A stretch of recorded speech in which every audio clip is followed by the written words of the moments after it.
And I just think your energy is very palpable and obvious. That was cool. Oh, we're streaming live. Okay. Yeah, we're preparing, but I think we are going live really quick.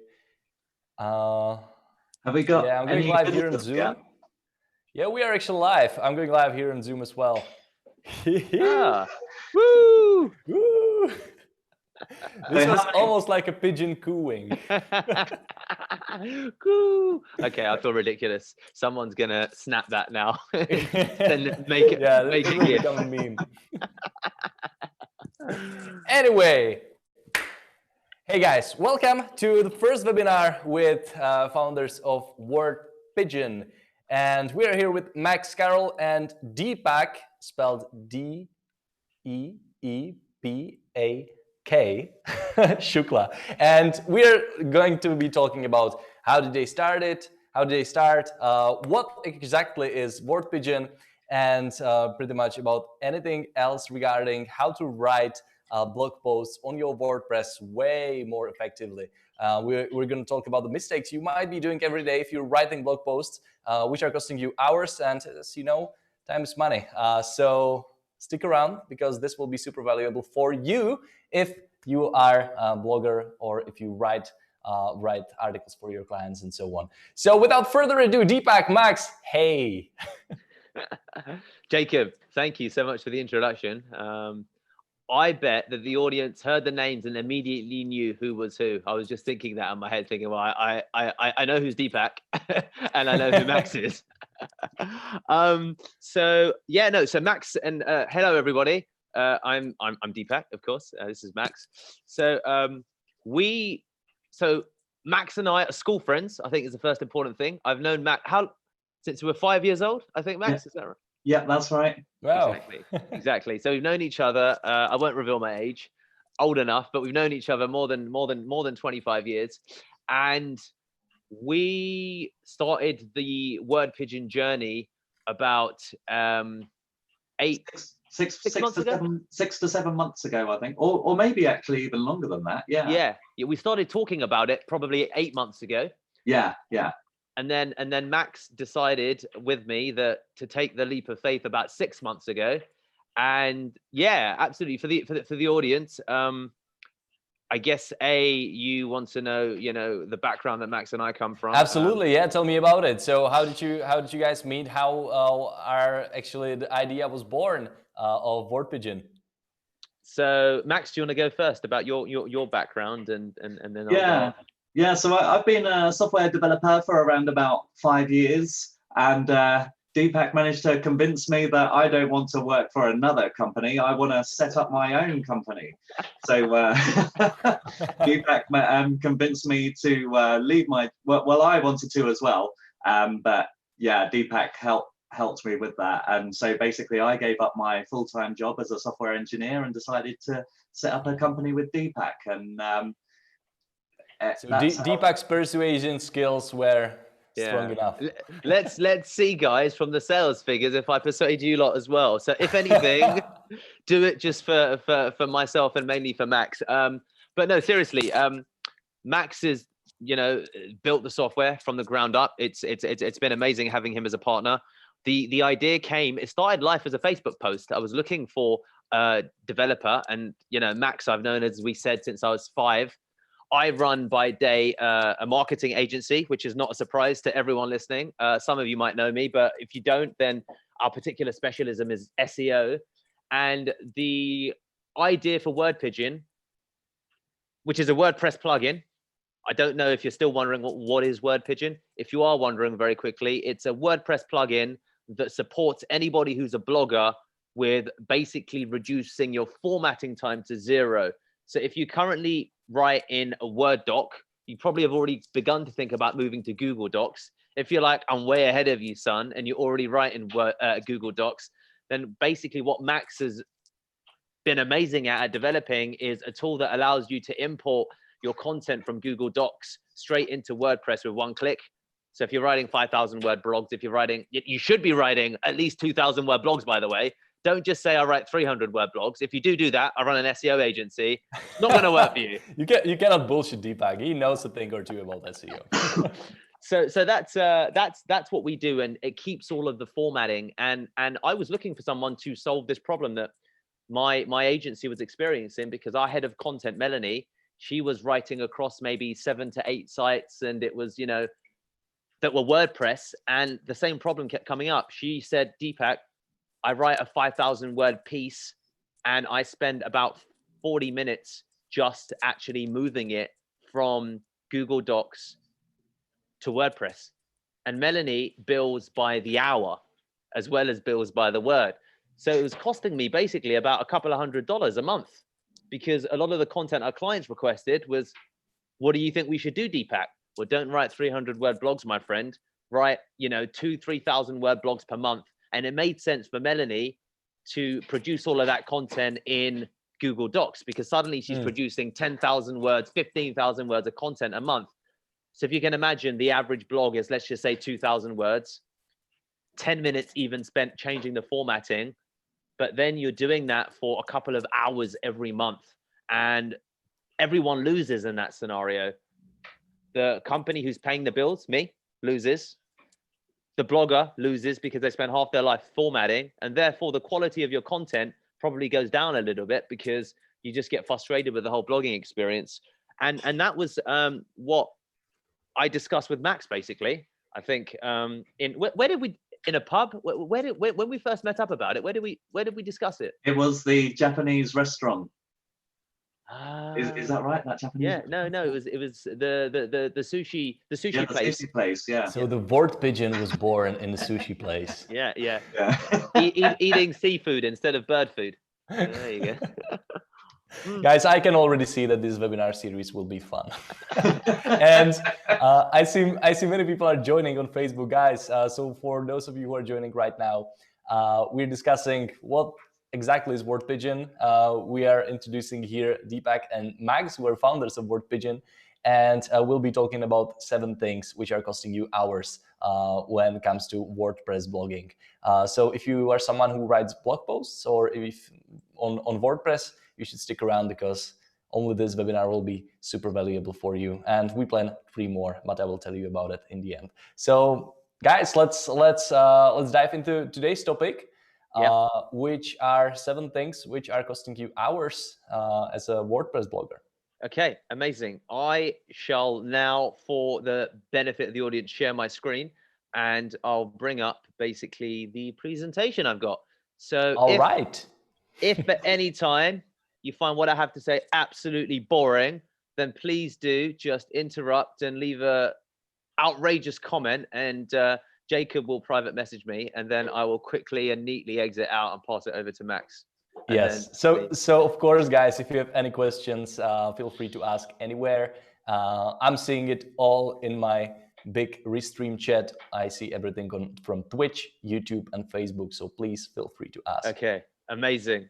Thank you for that, Jacob. And here we go. I just want to double check, first of all, that everybody can see a presentation that I've got up. Yes, I can see everything.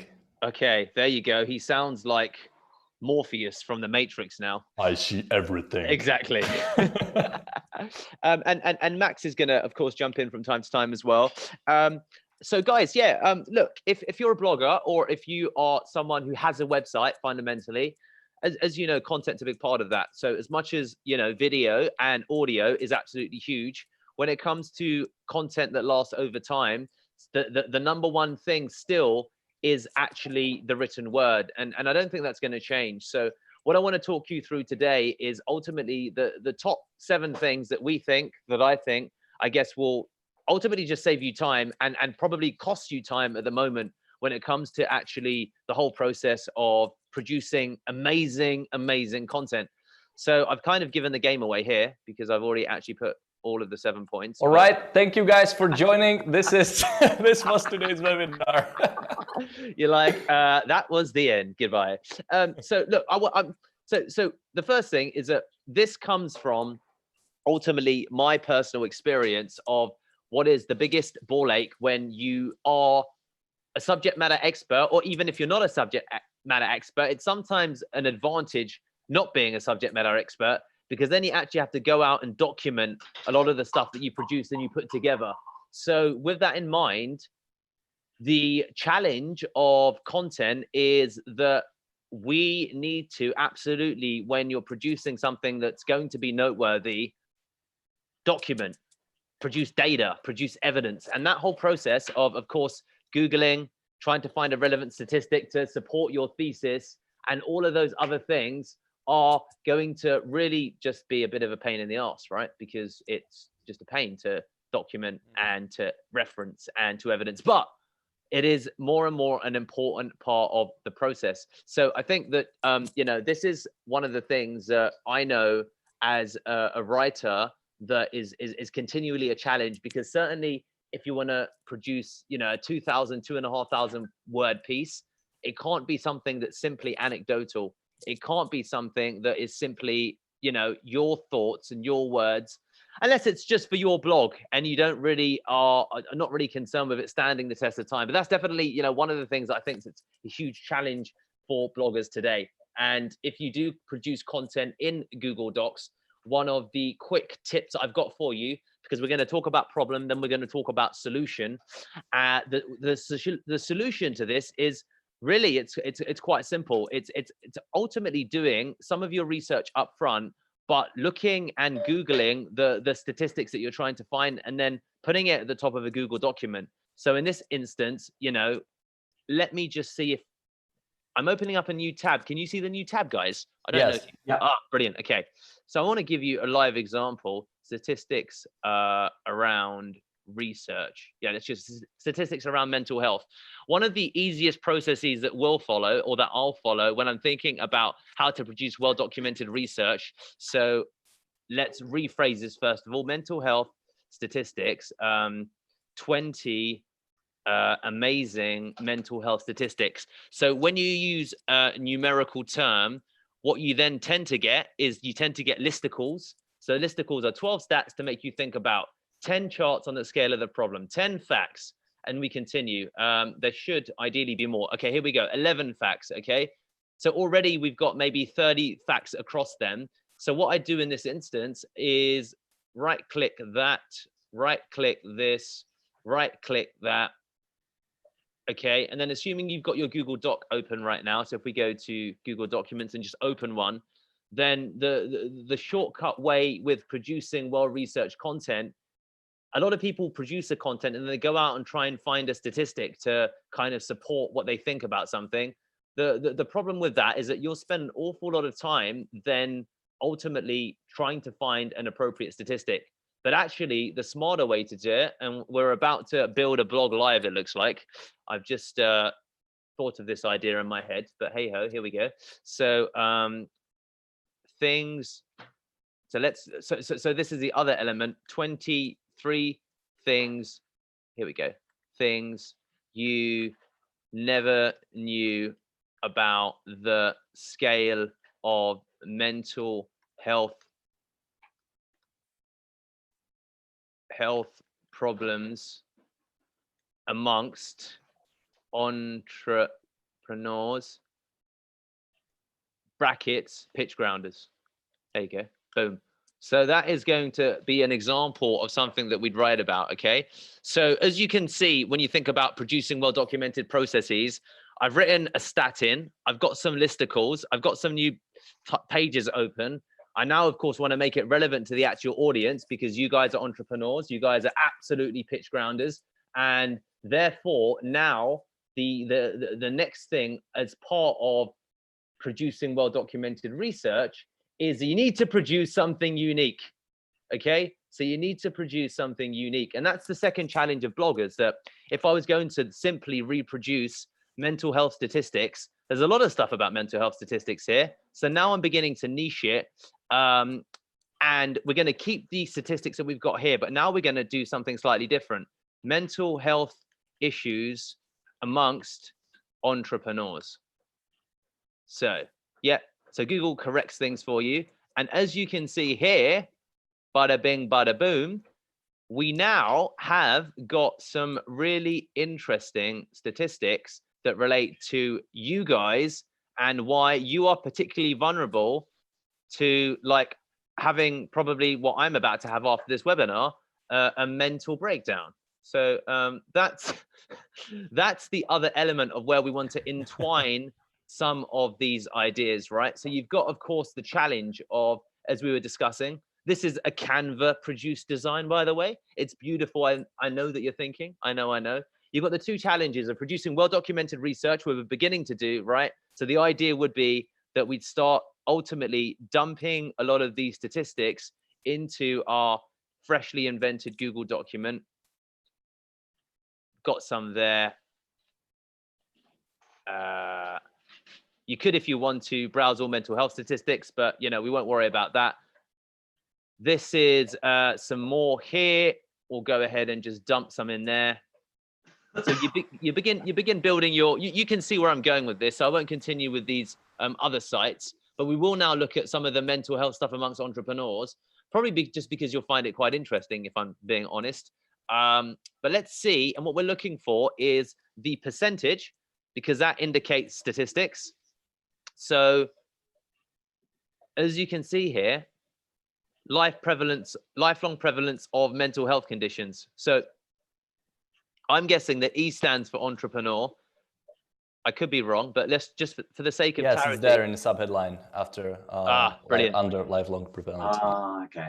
There you go. So we've got some really interesting statistics for entrepreneurs as well. I actually kind of want to write this blog now, to be honest with you. I'm quite fascinated by it. So guys, I'm gonna zoom in. I want you to reflect upon life momentarily before you buy our plugin immediately, of course. But this is a really interesting statistic.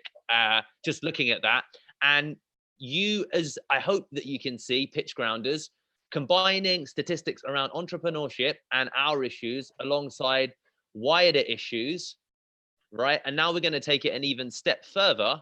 We've got well-documented research. We've got something unique. And then the other element of it is hitting the word count. Now, we'll come back to this, but the word count, I guess, speaks for itself. For those who joined us late, you got to get the word count up. You got to get to the 2,000 word mark. But to a large degree, when you're producing like really, really interesting content, the word count will take care of itself, okay? Because there is genius in madness. And as we might be able to see here, the thing that we could do next to then solve the other problem that a lot of bloggers have is building a strong narrative. So the inherent other challenge that a lot of you bloggers might have is that you're writing what's called kind of Me Too content. So Me Too content, and this is still it to a small degree. Me Too content is, look, I've got all those statistics, and I'm going to produce a blog that ultimately reads a little bit like a likable research paper. Research has shown a great example is that, Neil Patel has an amazing site with amazing content. The challenge is that when you produce content like either Brian Dean or Neil Patel or a lot of famous marketers, you end up producing content that's basically a clone of their content. So that is, even at a level that's still very, very good, an example of Me Too content. So the idea with the next part of it, how do we then build a strong narrative? So what I'm trying to build in real time ultimately is a little bit of a story, okay? A story of how you can produce excellent content. And the thing that's evidently, and I'm gonna ask the audience now, is there anything that is, I put this to Jacob, I put this to the audience. I know that Max might not know because I've just had this idea now, but it's definitely absent from the content I'm about to write.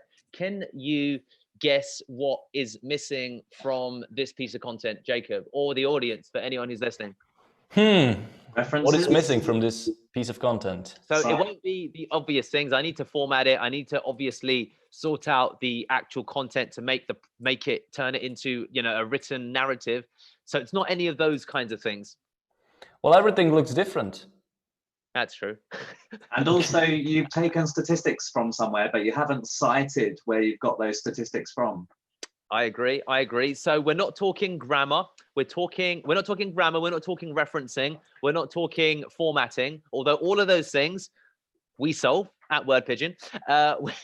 We're talking about something else. I'll give it 3 more seconds because I'm asking a completely unfair question. Context. Oh, that's close. That's close. So Structure. Yeah, so structure is structure and context is good. You guys are just thinking, Jesus Christ, Deepak, get on with it. We have a comment from Dhruv. He says story. Ah, Dhruv, you are an absolute rock star. Look at this, Dhruv. So he saw, maybe you did see, a narrative. So a narrative is another fancy way to make your content engaging. And the way that you could perhaps making it engaging is by adding a third element. So the third element. Yeah, we see here infographics, video, more comments on PitchGround. Ah, brilliant, brilliant. So guys, the third element actually, it isn't infographics. It's this. And I'm going to Google it now to show you famous entrepreneurs who suffered from depression. What I'm doing is I am building a hero figure in your content. Every piece of content needs a hero and it needs a villain. Without those two pieces, it's quite difficult to make your content hugely engaging. Okay, so imagine now, and let's find a famous person that we've all heard of. Elon Musk was there, I believe. There we go. So here we go. The reality is great highs, terrible lows, and unrelenting stress. Don't think people want to hear about the last two. Right, now imagine a piece of content like this that has this opening headline. The reality is great highs, terrible lows. Don't think people want to hear about the last two. Today, and I'll continue writing. Today, I'd like to tell you a story. Today, I'd like to tell you, PitchGrounder, if you're reading,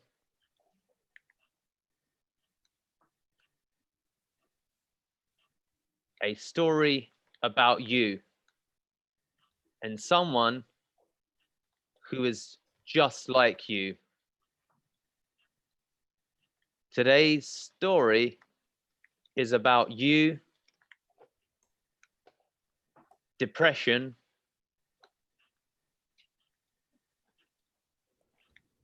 mental breakdowns, destruction, and Elon Musk. Boom! Guys, hopefully you see how, even in spite of my horrendous narrative, my grammar, and my formatting, that when you attach heroes to statistics and stories, that is the way that you start achieving all of these things that we're talking about. All of these things that we're talking about. And that really, in a nutshell, is how you can make your content memorable. Does that make sense, guys? You just took us on a journey into SEO brain from UK. This was amazing. I mean, I read a lot about SEO, but this was something new. This was really cool.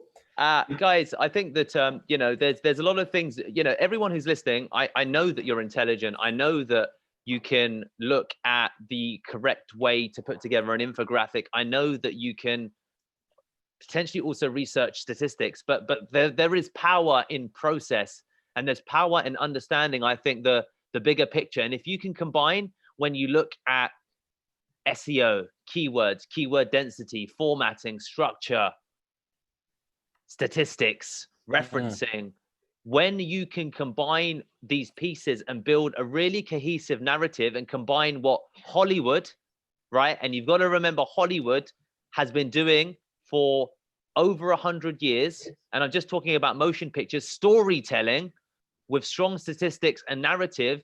That's the way that you can produce really memorable pieces of content that are noteworthy. And for me, that's the essence of why I love content, why I reached out to Max, and why we're here presenting WordPigeon to you, because as much as it's a story about a WordPress plugin, it's also about what that does to enable you to just write stories like these, to write stories of people like us, to write stories of people that, you know, apparently we have a lot in common with, which is in this case, Elon Musk. I love it, Deepak. This was amazing. Can you let's quickly go through all these 7 again, because I see more people joined. So let's give them the context. So first step or first thing out of 7 was producing well documented research. So that's where, and that's the place where everything starts, correct? Yeah, absolutely. So for users that are just joining, I've got a presentation which we'll share with you. So don't worry if you can't see it right now. We'll put it in the comments. I mean, feel free to put it in the comments if you want to, Jacob, so people can look through it. Yeah, we'll do it right now. Yeah, absolutely. It's a Canva presentation. Look, well-documented research is absolutely huge. So the way that people sometimes write content, if you're a content writer, is that you do start writing a prose. Don't do that. Don't do that. If you're producing content that you want to stand the test of time, the way that you can really do that well is by producing all of the statistics at the start. So whatever you're doing, whether it's a piece about the importance of infographics, a piece about entrepreneurship, a piece about whatever, you know, market research, gather all the statistics into a one-pager, try and get like 20 to 30 statistics. And then once you've got your research, you can then look at what the research shows you to then start using elements of it to support your narrative. And that's what allows you to go into the second point, which... second point is producing something unique. Yeah. That's the second point. Absolutely. So I think that, you know, producing something unique is hard. And it's a combination of lots of small things.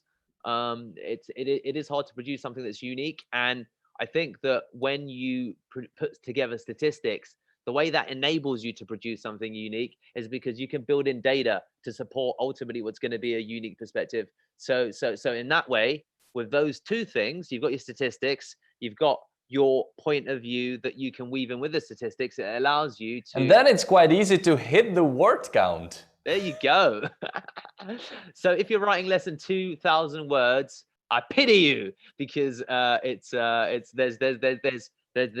Indians like me, there's Croats like Jacob, and there's Brits like Max who are going to outright you. Republic. Oh, damn, you're right. I knew that as well. Oh my God, I'm going to go bury my head in the sand. Damn. You know what? Just the word Croat sounded right in my mouth, and I thought, I'm not quite sure if this is right, but I was... Croat. Yeah, Jacob hates me right now. Please don't end the webinar. Guys, yeah, no, so as Jacob from the Czech Republic said, that hitting the word count is look, I mean, generally speaking, it sounds easy to say and hard to do, but you can, for the SEO guys, still rank, of course, with less than that. But if you want to produce a piece of content that still ranks well in 3 or 4 years that you can update each year, it makes sense to produce 2,000-3,000 word, 5,000 word content, assuming it's well documented, it's something unique, and you've hit the word count. But at the same time, you need to make it number 4. But I want to expand on this a little bit, because you did a challenge that you were waking up at 4:30 every morning and you were writing how long piece of content? So I began with the idea was that I would write a minimum of 1,000 words a day, and do it for 52 days. So 52,000 words.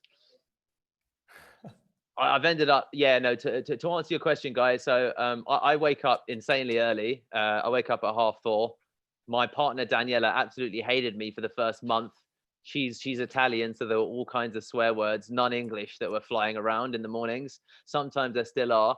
What she did see, though, is that I kept waking up. And I will say very briefly that what I love about waking up at that time is that I don't need to make excuses for doing things that I always wanted to do. When you wake up at 7, by the time it gets to 7:45, especially for you entrepreneurs, even if you're waking up at 6:30, you're thinking about work. Guaranteed. Within an hour of waking up, at that time, you're thinking about work. And what the problem is that people don't really often consider thinking, Deepak, I can make time at 10:30. I can make time at... cognitive load.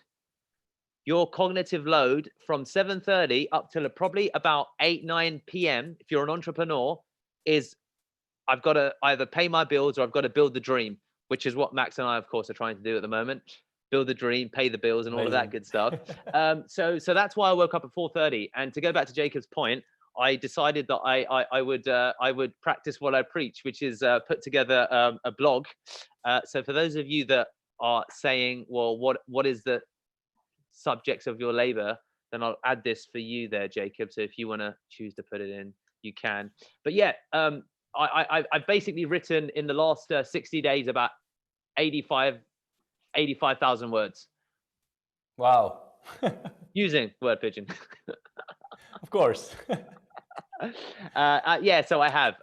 So there's about 54 newsletters. Each of them are around 13 to 1,400 words each. So whatever the math is on that. That's crazy. It's what I've done. Yeah, thanks a lot for answering that. Deepak, we have a comment here from John Paul. He's saying, loving the chat and Croat Jakub Zajíček, as he will be forever known. Great tool and useful advice. Deepak, brilliant. I'm glad that you forgive me. Jacob won't, for giving him. It's like someone saying to me, "Oh, Deepak, how is it in Bangladesh?" And you'd be like, "Dude, I'm not from Bangladesh. It's like a whole different country." And you'd be like, "Oh, sorry." So I still feel really bad, and I'm happy that the audience are accepting of that. Absolutely. Let's jump to the fourth step. So once you build a strong narrative, you need to make it what? You need to make it guys, you gotta make your content engaging. Okay. So it's always the worst thing, and we've all seen it, right? You get something that the content is actually excellent, right? But the delivery of the way that it's written is just really, really boring, right? Like the fantastic professor who isn't the smartest or the most well-referenced or holds the most letters after his surname. It's the person who's the most effective storyteller. Storytelling sits at the heart of anything that is deemed memorable and anything that sells. Need evidence? Donald Trump. Need evidence? Boris Johnson, right? Need evidence? It's all in the narrative, and actually it's more about the narrative a lot of the times than it is the detail. So with those two figures that I've just highlighted in mind, hedge your blogs that you write around a figure, something that people can see. And that's the one thing that I find absent in content. Don't write a piece of content about the 20 ways to make your infographic grow viral. Write a piece of content that is something like how Donald Trump effectively used infographics to make his campaign go viral. I would read something like that. That's different. So is he the hero or the villain? Yeah. Apparently he's memorable, at least, right? And that's 80% of life. Is like, you know what? I can't. You know, there's something about, you know, I remember that guy. So when you think about your content, hedge it to companies or people.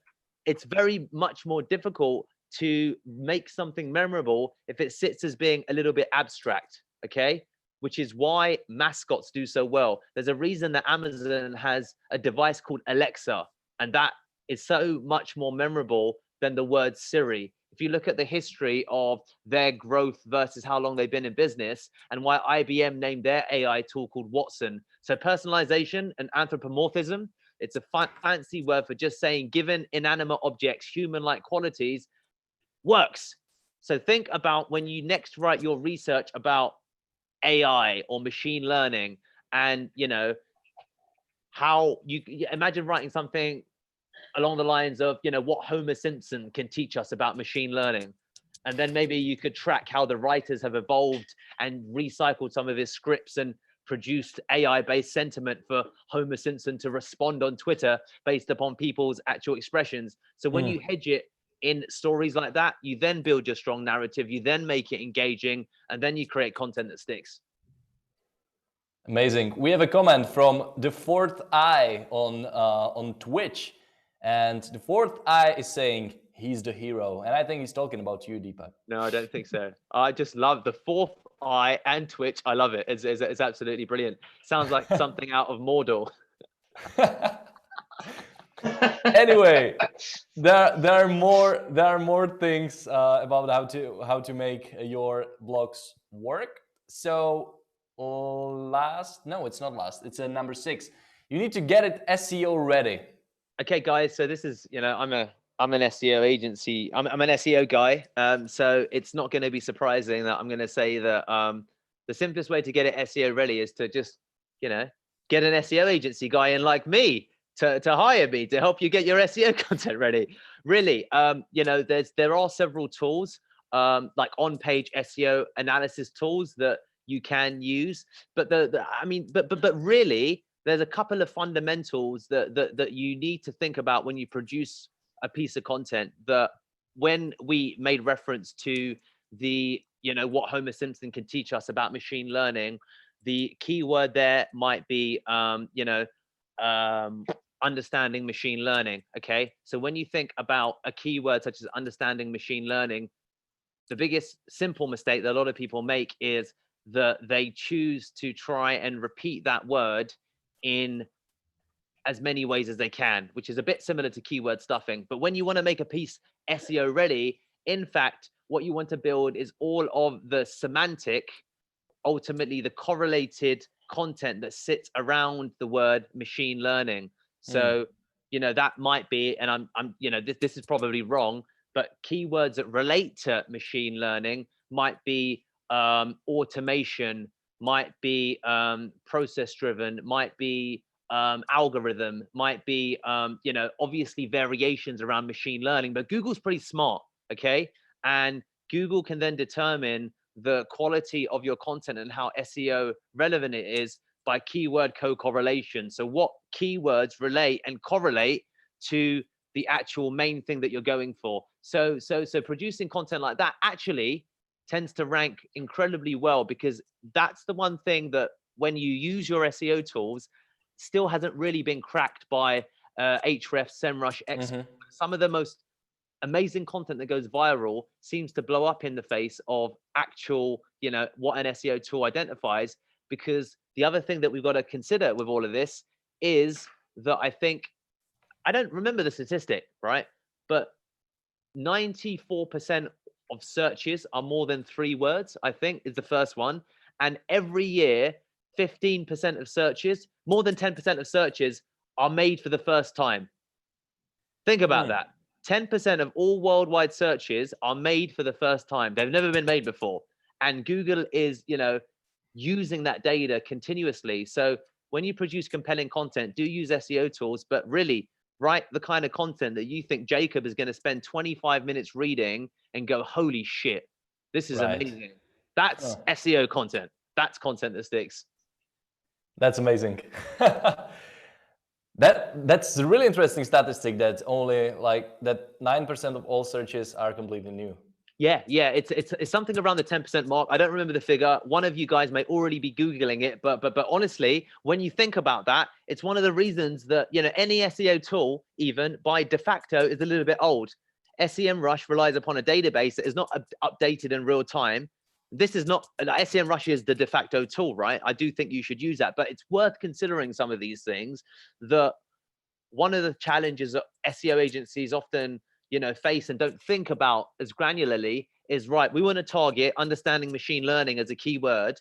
Therefore, when you produce your content, there you go. Is it 15% of searches we see every day are new? There you go. Max, thank you. Can you read that out for us? Max Googled it. Yeah, so I just Googled it, and this was the first thing. I didn't fact check it, but basically it says there are trillions of searches on Google every year. In fact, 15% of searches we see every day are new. That's every day. 15% of searches, guys. That means if there's like what, 10 of us in a room, there's going to be like one to sometimes 2 of us that are going to be just Googling something no one's even ever Googled in their life before. So when you think about that, guys, SEO is obviously massive, but SEO actually is for humans, right? And we're the most advanced AI. So the tool that you need to refer to, not AI, unless you believe in God and the tool that you need to refer to is, Jacob, what do you think about this, mate? And if he says, dude, you just blew my mind, that is a great reference point. To combine that with SEO tools, with the other fancy words I was using that you can all go and Google. And I think that, you know, when you start to think about all of these together, then you can write less and achieve more.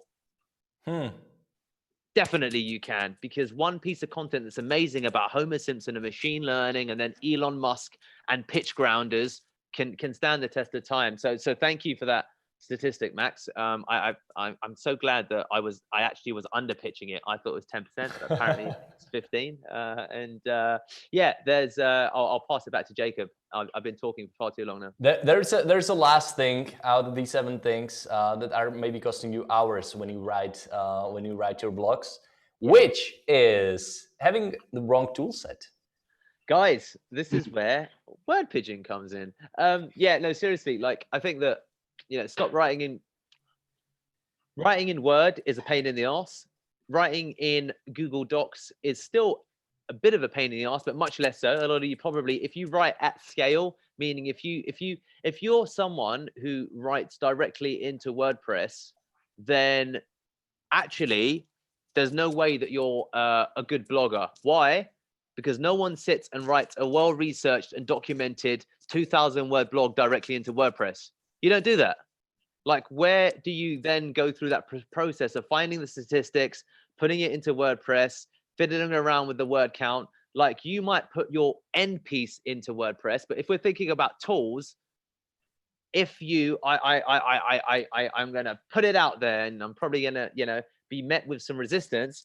But if you're thinking that, hey, I write and I'm a blogger and I write in WordPress, you probably aren't writing compelling content, because the WordPress CMS is not designed as an environment for you to write compelling content.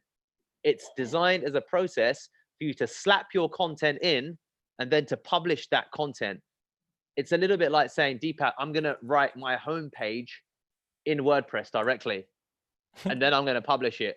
When you think about that, that's absolutely ridiculous. No one does that. So think about the tools that you're using. Google Docs, of course, is a brilliant tool for collaboration. There's variations and competitors, but Google Docs is probably, for a lot of people that are web people, the de facto tool. Use something like that, and there's other tools that you can use. You know, I like to use Evernote when I'm putting together some of my research, my web clippings, and little bits and different bits and pieces. You can use those two in combination if you want to. If you want to whip up something that's custom, it may have already been shared in Facebook. I've not checked, but our presentation was in Canva. So Canva, you know, I absolutely love Canva. And, you know, for those people that, you know, do write content regularly, then yeah, of course, I think that WordPigeon is great, because I don't like doing formatting twice, really simply. And that's it. It's really that. Everyone needs to format. You can't not format, but why format twice? And that's the part that, you know, when you copy and paste from Google Docs, it will carry across some of the HTML. Max can probably speak better as to the problem with it, and to talk you through why, you know, we think that we've produced something that for bloggers, I do believe makes their life a lot easier when it comes to the formatting piece.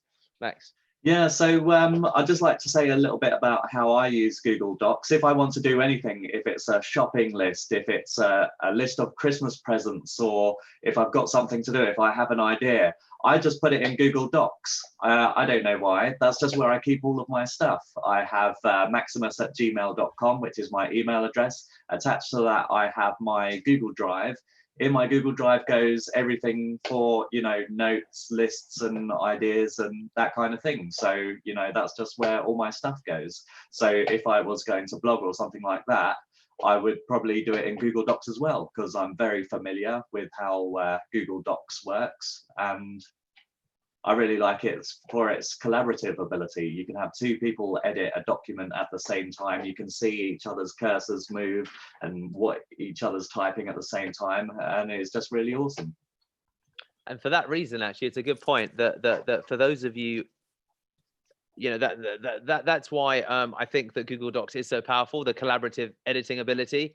Certainly when I produce content, I'll have, you know, For those of you who didn't catch it, I've written a long newsletter. It's far too long recently. Okay. I have a process that only works for me in Google Docs. So I guess what I'm trying to say, to answer that question, having the wrong tool set, is we do think you should use Google Docs. We don't think you should use Microsoft Word. We do think you should use a research-driven tool. For everyone that's a little bit different, I do like to use Evernote. Max and a lot of other friends that I've got, Melanie, our head of content, she lives in Google Docs. Well, I mean, what do you use, Jacob? Do you use, well, I mean, what do you, please, hopefully you can say Google Docs. People are like, no, dude, I use something else. What do you use? Well, I use Google Docs. Do you really? Yeah, I do. Okay. I think the deliverable sheet that you gave us, that was a Google Sheet, wasn't it? And we could all collaborate on that, and that was awesome. Yeah, it was so simple. Exactly, guys. So it's just easy to do. So there's a lot of tools. Okay, there's a lot of different tools. You could Google 10 of them. And you'd be met. There's Scrivener. There's lots of journaling tools. There was Day One I used to use. Sometimes I use Wunderlist. Sometimes I use Google Keep. But I've always come back to Google Docs. I've ended up just coming back to it because it's the most collaborative piece. So really, I guess, and this is aimed at the bloggers as well as the publishers. So if you're in the publishing game, by the way, all of you, if you own a website, you're in the publishing game. You publish content, like you're a publisher. Even if you think I'm a mom and pop, stay at home in my bedroom in the dark, you're still a publisher because you publish content to the web. And I think that, to summarize, I think that it's not really a case of, there being a wrong tool set, but I just think that for a lot of you along that journey, certainly if you're using WordPress, then Google Docs in combination with Yes. a plugin like ours is it. So I've repeated myself. I'll stop. Yeah, we will cover it a lot in a upcoming webinar. So let me please quickly share my screen. So guys, I shared this presentation to you, and so this is in the comments. So you can of course check it. If we were maybe too fast, you will find of course all the slides here. And now about upcoming webinars. Today we covered writing WordPress blogs today, 7 things that cost you hours. And tomorrow we are thinking about actionable steps you can actually take to change the way you produce content and save time. So again, if you're a blogger, if you're a publisher, which you most probably are, join us tomorrow as well. It will be the same time. And then February 10th, which is Monday, WordPigeon use cases, freelance writer, blogger, affiliate marketer, and more. So here we'll dive into specific use cases for each industry. So if you see yourself in one of these, you should join. Do you have, Deepak, other industries in mind that we will cover in this webinar? So we've got freelance writers, we've got bloggers, we've got affiliate marketers, we've got publishers. So a publisher could be, I don't know what the word for it is, but if you own more than one WordPress site, then you're a publisher. So anyone who works in media, so that could also be content managers as well. Yes. So content managers as well as publishers, I think is a big thing. And if at any length you intend to go into one of these spaces, if you intend ultimately to rank a website, you're probably going to be producing content at length. So I would say that everybody to some degree as a publisher, certainly if they want to rank on Google, then you need to publish content quite regularly. And the average every year has gone up. Now it's around 2,100 or something. If you Google it 2 years ago, the average length of a piece of content that ranked on page 1 was like 14 or 1,500 words. So this is not me BSing, guys. Google the average word count for a piece of content on page 1, and you'll see it sits around the 2,000 word mark. So when you think about the idea of writing a 2,000 word piece of content each month, even if you produce a blog each month within WordPress, forget about our tool. You're doing it wrong. Do it in Google Docs. Yeah. Maybe we'll run a lifetime deal on Google Docs. That'd be amazing. Yeah, amazing. Anyway, guys, so February 10th, which is Monday, WordPigeon use cases. And then the big day, WordPigeon is launching. So it's on Tuesday, February 11th. And as usually, we'll show you exactly how to use it. But I mean, the tool is extremely simple but yet powerful, so it will be quite fast. It's literally just push this button and you know how to use it. And like usually half of all the webinars, all the launch webinars are Q&As. So prepare your questions. I'll be getting all the questions throughout all these webinars, and I'll be asking them. We'll be answering them again in this webinar too. So guys, thanks a lot for joining. This was fun, and I'm pretty sure that more webinars will be fun too. So Deepak, Max, is there anything else you would like to say to PitchGrounders who are still watching? Guys, I've been awesome. So is Max. You were just okay, but that's okay. Thanks everyone for watching. We have got a roadmap, which is on Trello, and you can publicly vote for it. You can vote for which items you think you want, and we'll have a look at the votes, and we might use those votes to change the order of the roadmap, because if everyone wants this feature at the end, we'll move it to the front. If you've got any idea for more features, let us know. We'll stick it on the roadmap and people can vote about it. But we'd very much like the community to be involved in the development process, and we'd like to listen to the community and, you know, deliver the community what they would like. So any ideas, just bring them to us. Amen. Yeah, absolutely, guys. You can of course post in the group. You can comment under the video Max and Deepak created, and yeah, guys are quite active in the group. So all your ideas will be heard. You can be sure about it. All right, guys, thanks a lot for joining. Deepak, Max, thanks a lot for joining as well and for preparing that amazing presentation. And we'll talk to you again tomorrow. Okay, see you tomorrow. Thank you, guys. Thank you, Jacob. Thank you.